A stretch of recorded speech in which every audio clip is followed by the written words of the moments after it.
বহুত বেছি সুন্দৰ প্ৰদৰ্শন কৰি থকাৰ পাছতো কোনো কাৰণ নোহোৱাকৈ কিয় ৰিয়ান পৰাগক ভাৰতীয় দলৰ প্লেইং 11ৰ পৰা বাহিৰ কৰি দিয়া হ'ল এনেকুৱা বিভিন্ন ধৰণৰ কমেন্ট বা প্ৰশ্ন বৰ্তমান সময়ত সামাজিক মাধ্যমত উঠা দেখা গৈছে আৰু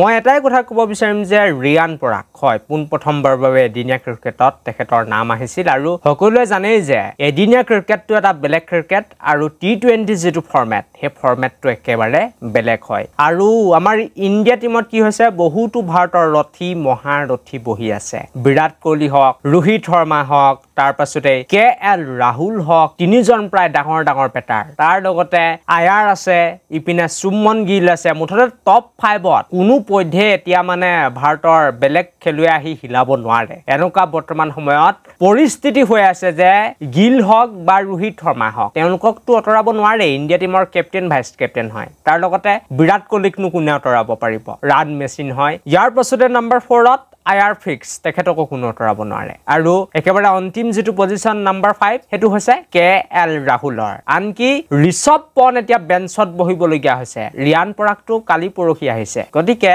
যিবিলাক বৰ্তমান সময়ত সামাজিক মাধ্যমত প্ৰশ্ন উঠি আছে যে ৰিয়ান পৰাগটো ভালেই খেলি আছিল কিন্তু কিয় তেখেতক বাহিৰ কৰি দিছে ৰোহিত শৰ্মাই ৰিয়ান পৰাগক বাহিৰ কৰিছে নেকি এনেকুৱা ধৰণৰো বিভিন্ন ধৰণৰ প্ৰশ্ন উঠা দেখা গৈছে কিন্তু আহিবলগীয়া টাইমত ৰিয়ানে স্থান পাব এটো নহয় যে তেখেতে খেলি নাপাব সুযোগ পাব একেবাৰে অন্তিমখন ওয়ান ডে মেচত হয়তো সুযোগ দিব পাৰে এতিয়া শিৱম দুবেক খেলাইছে গতিকে আহিবলগীয়া টাইমত ফিউচাৰত তেখেতে সুযোগ পাব সুযোগ নোপোৱা নহয় কিন্তু এতিয়া যেটো আমাৰ ইণ্ডিয়া টিম হয় হে টিমটোত বহুত সাংঘাতিক প্লেয়াৰ বহি আছে লেজেন্ড বহি আছে আৰু এই লেজেন্ড সকলক অতৰাইটো ৰিয়ান পৰাগক প্ৰথমতে খেলাই দিব নোৱাৰে তেওঁলোকক অপমান কৰি দিয়া হ'ব গতিকে আহিবলগীয়া টাইমত নিশ্চিতভাৱে ৰিয়ান পৰাগে খেলিবলৈ পাব এদিনীয়া ক্ৰিকেট আৰু একেবাৰে অন্তিমখন খেলত হয়তো কোনোবা এজন খেলুৱৈ কাৰাম দি কিনে ৰিয়ানক খেলাইও দিব পাৰে কি বিশ্বাস আছে গতিকে আমি এটোই আশা কৰিম যে ৰিয়ান পৰাগৰ এদিনীয়াটো ডেবিউ অতি সোনকালে হৈ যায় এই সিৰিজটোতে যাতে হৈ যায় কাৰণ এদিনীয়া ক্ৰিকেট বেছি নাই এই বছৰটোত মাত্ৰ 6খনহে খেল আছে এই শ্ৰীলংকাৰ লগত 3খন আছে আৰু তাৰ পাছত বহু দিনৰ পাছত 3খনকৈ